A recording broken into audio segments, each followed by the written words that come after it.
Hello students, कैसे हैं आप सब। उम्मीद है आप सभी लोग स्वस्थ होंगे, मस्त होंगे और अपनी पढ़ाई भी अच्छे से कर रहे होंगे। दोस्तों, आज की इस वीडियो में हम क्लास 12 फिजिक्स का परमाणु चैप्टर पढ़ने वाले हैं। जी हाँ दोस्तों, परमाणु चैप्टर की ये शुरुआत है और ये चैप्टर नंबर हमारा कौन सा है, 12 चैप्टर है। ओके दोस्तों, इस चैप्टर का जो सबसे मोस्ट इम्पॉर्टेंट टॉपिक होता है उसी को हमने सबसे पहले लिया है, रदरफोर्ड का अल्फा कण विकिरण प्रयोग। जी हाँ दोस्तों, ये जो टॉपिक है वो आपको 3 नंबर देकर जाएगा।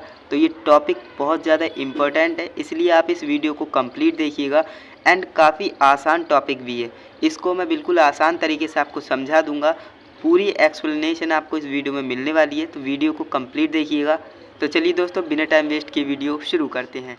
दोस्तों, जैसा कि मैंने आपको बताया, ये टॉपिक हमारा मोस्ट इम्पोर्टेंट है, तो इसको हम अच्छे से तैयार करेंगे।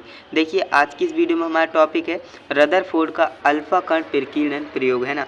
काफ़ी मज़ेदार टॉपिक है, आपने क्लास 11th में भी पढ़ा होगा। जी हाँ दोस्तों, क्लास 11th की जो आपकी केमिस्ट्री है, जी हाँ, केमिस्ट्री में भी ये टॉपिक है, फिजिक्स में तो है ही, और 11th क्लास की जो आपकी केमिस्ट्री है उसमें भी आपका ये टॉपिक ऑलरेडी था। काफ़ी स्टूडेंट जो है 11th क्लास के भी होंगे, सो वो भी इस वीडियो को देख सकते हैं, क्योंकि ये जो है 11th क्लास की केमिस्ट्री का भी टॉपिक होने वाला है। तो देखिए, हम इसे पढ़ते हैं। रदरफोर्ड का अल्फा कण विकिरण प्रयोग कैसा था, उन्होंने किया क्या था, एक सोने की पतली सी पन्नी ली थी और उस पर जो है अल्फा कण की बौछार कराई थी। जैसा कि यहाँ पर हमने लिखा है, देखिए, रदरफोर्ड ने जब सोने की पतली सी पन्नी पर अल्फा कणों का बौछार कराया तो उन्होंने पाया। अब उन्होंने क्या पाया वो यहाँ पर लिखा हुआ है, उसे हम अच्छे से पढ़ेंगे। आपको ये पता होना चाहिए कि रदरफोर्ड ने एक्सपेरिमेंट किया कैसे था। तो मैंने आपको बताया, उन्होंने एक पतली सी सोने की पन्नी ली और उस पर जो है अल्फा कणों की बौछार कराई, है ना।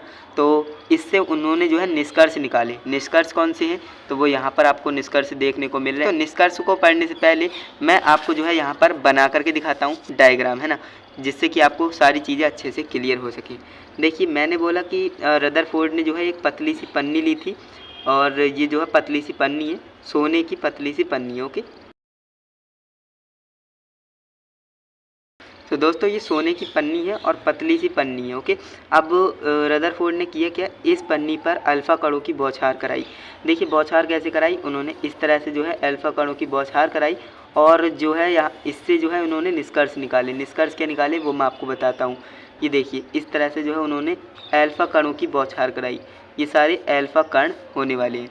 अब यहाँ पर आप देखिए, जब इन्होंने बौछार कराई तो ज़्यादातर जो कण हैं वो डायरेक्ट जो है पन्नी के आर पार निकल गए।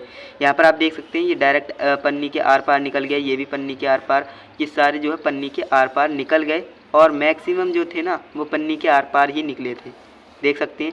अब दूसरा निष्कर्ष उन्होंने निकाला, कुछ कण ऐसे थे जो कि नाभिक, ये हमारा बीच में नाभिक होता है, और नाभिक से टकराने के बाद अपने मार्ग से विचलित हो गए।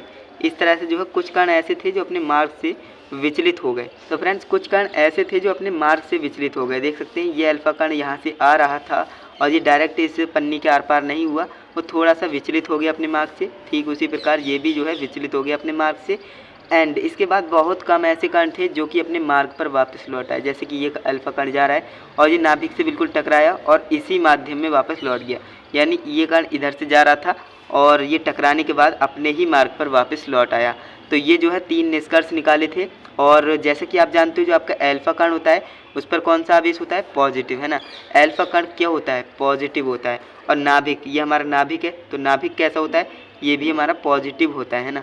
नाभिक भी हमारा पॉजिटिव होता है। अब उन्होंने इससे निष्कर्ष कैसे निकाला, देखिए, नाभिक भी पॉजिटिव और पॉजिटिव आपने पढ़ रखा है। अगर दोनों आवेश जो है पॉजिटिव होते हैं तो एक दूसरे को रिपल करते हैं ना, दूसरे को रिपल करते हैं। तो ठीक उसी प्रकार देखिए, ये तो जो है नाभिक से काफ़ी दूर थे ये कण, तो इसलिए ये डायरेक्ट निकल गए। अब लेकिन ये जैसे ही नाभिक के पास आने लगे तो अपने मार्ग से विचलित होने लगे, है ना। और एक कंडीशन ऐसी आ गई, बिल्कुल नाभिक के सीध में जा रहा था तो अपने मार्ग पर ही वापस लौट आया। यही जो है 3 निष्कर्ष निकाले थे रदरफोर्ड ने, और जो कि यहाँ पर हमने लिख रखे हैं। देखिए, पहला उन्होंने निष्कर्ष निकाला कि अधिकांश अल्फा कण जो है सोने की पन्नी से आर पार निकल जाते हैं। जैसे कि मैंने आपको बताया था, अधिकांश इसलिए बोला जा रहा है क्योंकि जो आपका नाभिक होता है उसमें 90% जो आपका होता है ना भाग, वो खोखला होता है, यानी कि बिल्कुल रिक्त भाग होता है, खोखला होता है ना।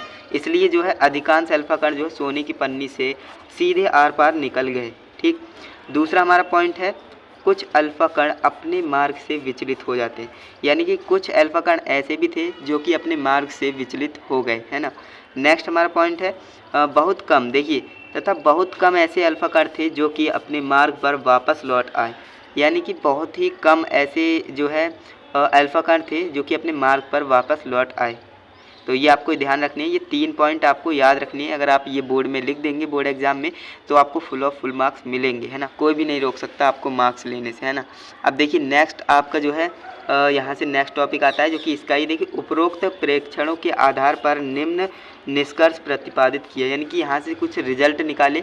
रदरफोर्ड ने यहाँ से कुछ रिजल्ट को निकाला। अब देखिए पहला रिजल्ट था कि परमाणु का अधिकांश भाग रिक्त या खोखला होता है, जैसे कि मैंने आपको बताया था जो आपका परमाणु होता है, एटम होता है, उसमें जो है 90% भाग जो है रिक्त होता है, खाली होता है, खोखला होता है। इसे आप ध्यान रखेंगे, ओके। एंड इसके बाद नेक्स्ट हमारा पॉइंट निकाला, निष्कर्ष निकाला, परमाणु के केंद्रों में एक धनावेशित व भारी भाग होता है, यानी कि जो आपका परमाणु होता है उसके केंद्र पर, है ना, जैसे कि मैंने यहाँ पर आपको बताया था, ये परमाणु था, इसका केंद्र था, ये हमारा नाभिक कहलाता है। और ये कैसा होता है, देखिए धनावेशित होता है और भारी भाग होता है, इसे हम क्या कहते हैं, नाभिक कहते हैं, ओके, जो कि आप जानते ही हैं। नेक्स्ट हमारा निष्कर्ष निकाला, परमाणु की त्रिज्या लगभग 10 की पावर -15 मीटर होती है, यानी कि 10 की पावर -15 मीटर होती है त्रिज्या किसकी, परमाणु की त्रिज्या लगभग 10 की पावर -15 मीटर होती है, ये भी आप ध्यान रखेंगे। तो अगर आप अपने बोर्ड एग्ज़ाम में इतना लिख देते हो ना तो आपको 3 में से 3 मार्क्स मिलेंगे, कोई नहीं रोक सकता आपको।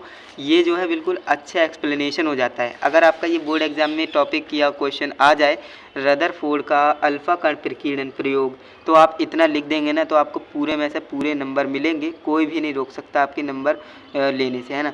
तो आई होप आपको ये क्लास अच्छी लगी होगी। अगर आपको क्लास अच्छी लगी है, क्लास में मज़ा आया है, तो वीडियो को लाइक ज़रूर कीजिएगा। एंड हम मिलते हैं नेक्स्ट इंटरेस्टिंग इन्फॉर्मेटिव वीडियो के साथ।